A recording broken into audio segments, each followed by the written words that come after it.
could just be me, but do you also remember that very interesting Nickelodeon show called Mr. Meaty? Well, let's talk about it. Now, before we can officially talk about the show, we actually have to take a step back and understand how the show got developed and designed.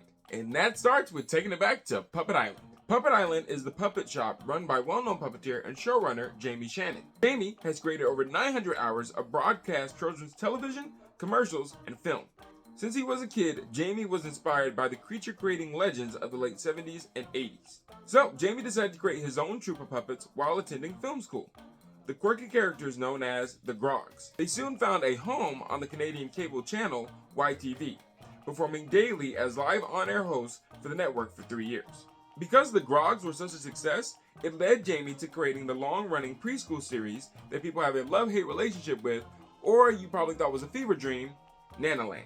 Nanaland aired on Nick Jr., PBS, CBC, and was sold into 30 other countries. After the success of Nanaland, Jamie created the equally successful cult teen puppet series called Mr. Meaty for Nickelodeon. I had made a show called Nanaland, and it's pretty well loved by a lot of people. There was an executive at CBC who loved Nanaland, and he said, "Can you do something for teenagers?" My partner and I had just come off of making Nanaland, so we didn't even spend that much time thinking about it. We were just like, what do we do? We'll just maybe base it on our lives growing up in a mall. We had made these few shorts, and then a Nickelodeon executive was up in Canada, and he was at the Ottawa Animation Festival, and he saw Nanaland on TV, and he was like, who are these guys? Got in touch with us, and we said, well, we just did a bunch of shorts called Mr. Meaty, and then he just pushed it right through. Mr. Meaty is a Canadian-American teen sitcom puppet television series that was created by Jamie Shannon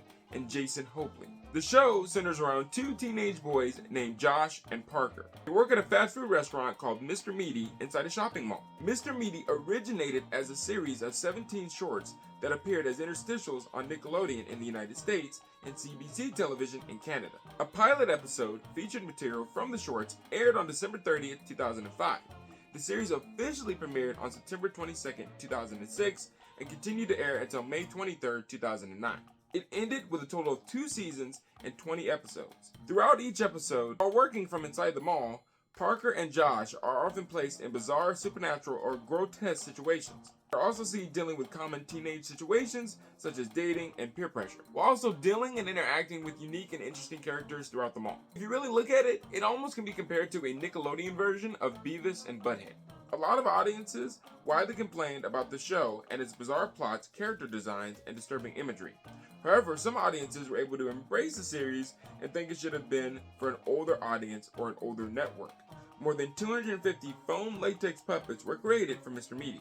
Any and everything from Yetis to baboons to even tar monsters. And now to answer that main question about where are those puppets today. So, after doing some research online, I actually stumbled across an interview from 2 years ago that was done by a YouTube channel called Bad Taste Video. Do you have any of those puppets left? I know you have like one. Don't you have the geezer episode puppet? I think I've seen. I do. I have that in my back in my puppet shop. I have the puberty fairy, and then I have parts of puppets. I kind of like, I didn't know afterwards that it would sort of keep on growing. I get people asking me every day for Mr. Meaty puppets, and I literally have taken I've sold them to like I made all these puppets for an Inuit television show at a discount rate, and I just made them out of old Mr. Meaty puppets.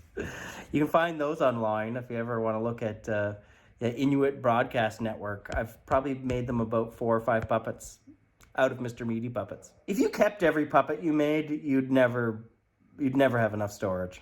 Also, another cool little fun fact is Jamie is actually on TikTok under the name Puppet Island, and you can actually see some videos of him remaking some characters from Mr. Meaty, along with characters making appearances in several videos, and he's even went live with a few of the characters from Mr. Meaty, answering fan questions, talking to fans in character as Josh. Actually ended up following me back on TikTok, and I got the chance to ask him what happened to the rest of the characters from Mr. Meaty. Honestly, they got in a flood or something. They were stored at one of our partner's office spaces, and he must have just landfilled them.